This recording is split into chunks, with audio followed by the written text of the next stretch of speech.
Okay, welcome to the Conscious Discipline, which is part of Becky Bailey's discipline. We use it at our work as our social emotional curriculum. And today we're going to talk about the safe place. And so some of you may already have a safe place in your room. Maybe you're looking to enrich your safe place, or maybe you don't have one at all and you're looking to build it. So what in the world is this safe place? It's a place in your classroom where children can go to help themselves calm down when they're overwhelmed with emotions. And so you might have something like this one on the right that's a commercial cube to build your safe place around. You can use a literal box and build your safe place around. This safe place, use some things in the corner to make it smaller. And we've got some soft stuff and cushions. So you really want to think about, you're going to make it a quiet space where kids can go to get a break and get away from the noise in the room. So you don't want it right next to like a block area or a loud circle time. It's a spot where you can go to calm yourself down and to help yourself regulate. And so it doesn't have to look the same in every room. You should have something soft for the children to sit on. So there's rugs. This one is using like a gym tumbling mat, another soft rug. You can see we have some soft cushions in, and some stuffed animals that are soft. This big bear you can lay against that's soft. This does a nice job of defining the space. Your safe space is going to be kind of small because you only want a child or two in it. It's not like it's a big play area like block area. So you're going to go in, usually just one child, sometimes a couple, and they're going to calm down or maybe help each other calm down. So this one has a big cushion, nice and divided up. This one has a big overstuffed duck that they can that hug on, and we've got a mat again, a nice soft mat. You can also define the space above to make it feel safe and comforting and coming around. And so this one uses a teepee. We've got some sheer curtains that help define the space and make it a little more private, a little more intimate. And then we have a classroom that's a little more Reggio inspired.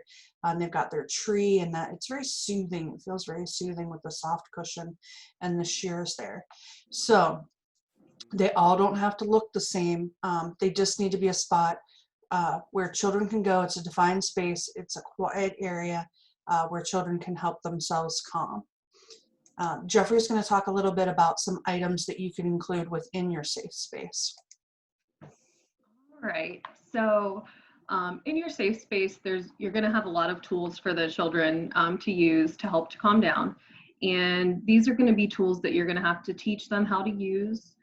They're probably not going to be things that the child can just go over there and use on their own. It might take a teacher going over with them several times to learn how to use these tools.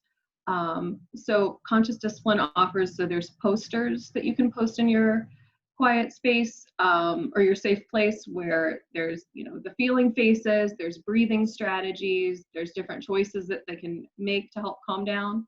And that the I Choose self-control board below kind of combines a lot of these tools together. So the child will choose how they feel by looking at the different faces, and then move down to how do I want to help to feel better, or what can I do to feel better? And they're going to choose one of these breathing techniques, or reading a book, or having some time alone. Like they are going to choose what they need to feel better, to calm down.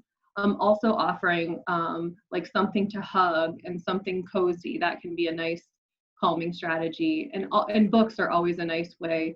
If it's the child might want you to read them a book, or they might just want to look through the book on their own, but that's a nice calm idea that they can do. And then also yoga is an awesome technique that you can teach your children. You can do it with the child and have them breathe while they do the different poses, or if you have like a poster or yoga cards, the child can look at the different poses and try to mimic them and help to calm themselves down. So then on the next slide, one thing that I think it's important to think about when you're making your safe place is all of the different senses. So the child, you might have a child who, they need that auditory stimulation in order to calm down. So offering some headphones or some quiet music might be something that's soothing for them. If you're thinking about smell, you might offer, you know, like a lavender scented pillow, or even if you have like little plants or something like basil plants, they can smell, and that can help to soothe them. Sensory bottles are awesome. There's something that you can make as a group with your class and then put them in your safe place. And those are nice because the child, not only can they shake them, but then they can look at them, and that visual of seeing the glitter fall or the beads moving around, that can be very soothing. Drums are an awesome, not only are they rhythmic, so they help with that, the calming factor, or the calming that rhythm helps with, but also it can be something that it helps get them moving, and maybe that movement is something that's going to help them to calm down. And that kind of leads us to our last couple of items, that you, there's, you know, a bazillion different things that you can try. These are just a handful, but so with rhythm, offering something to bounce on, or like a rocking chair, that movement can help you, that can be very soothing. Offering something, if a child is feeling angry and they need to get their aggression out, offering like a sensory ball or a tearing paper, something that kind of offers a way for them to get that aggression out, but in a safe way. All right. Then there are different times to use a safe place. And so if you think about, these aren't the only times, but if a child's feeling sad, if they're feeling overwhelmed, overstimulated. So you have that child that puts their hands up over their ears, they're probably feeling overstimulated. So a quiet area might be helpful for them. A child who's angry or frustrated or afraid, a child who just needs some space from the activity or the noise or the people in the room. And a child can choose to go to a safe place. So if you're doing a different activity and the child is feeling one of these ways, a child can choose to go to that safe place. Jeffrey had mentioned it before though, you're often going to have to go with that child to the safe place. They're going to need help regulating. Conscious discipline talks about you're going to download your calm into the child. And so a safe place is just decoration in the room if you don't teach children how to use it. And so as a teacher, you're going to have to go over and model how to use the safe place, how to pick a breathing activity, how to breathe together. When you're putting items in a safe place, you can't just assume children are going to know how to use all those things. You're going to have to model and show them how to use those. And learning how to parallel park when you just got sideswiped on the interstate as like a child trying to use a calming bottle when they're angry the first time.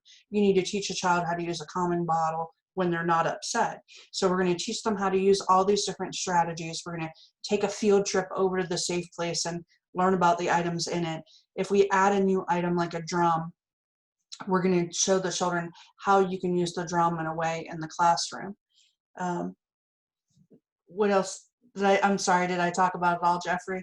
I think, yeah, I think you hit it all. I think that, yeah, it's really important to make sure that when a child is not upset, you teach them how to use all of these things. So that way, when they are upset, that these are familiar things to them. Well, and we talked earlier, different rooms may have different items. Different children are going to need different things. So a child who's missing mama might like that big stuffed animal to hold and snuggle onto, whereas a child who's angry might need Play-Doh or a drum to pound on. And so different children need different things. You're going to figure out what your room needs and what things to add to it. If a safe place is not working, you have to figure out what you need to add to it to make it an effective space in your room. If no one's using the safe place, that means you haven't introduced it and taught them how to use it well. If everybody is using it as a space to play in, you need to teach them that it's not really a play area, it's an area to help yourself calm down, to help yourself regulate. Jeffrey and I talked about, if everyone's going there to play on the drums, that's the way your room is telling you you need to put drums somewhere else. If they're going there to play with Play-Doh, that means you need to put some Play-Doh out on your tables. The children are telling you what they need more of. And so if they're over there just playing in the safe place instead of using it as a safe place, then you're going to just want to add some of those things to other spots in your room or other parts of your day. I don't know. Anything else? No, I think that's how you use a safe place. I think we did it. All right. All right. So we hope to see you guys using a safe place in your room. If you have any questions about it or need resources for it, shoot Jeffrey or I or one of your coaches an email. If you go to the Conscious Discipline website, there's a ton of free stuff you can print off there. There you can look and see what additional resources there are. And if you go on YouTube, there are tons of videos of classrooms using these different strategies. So good luck.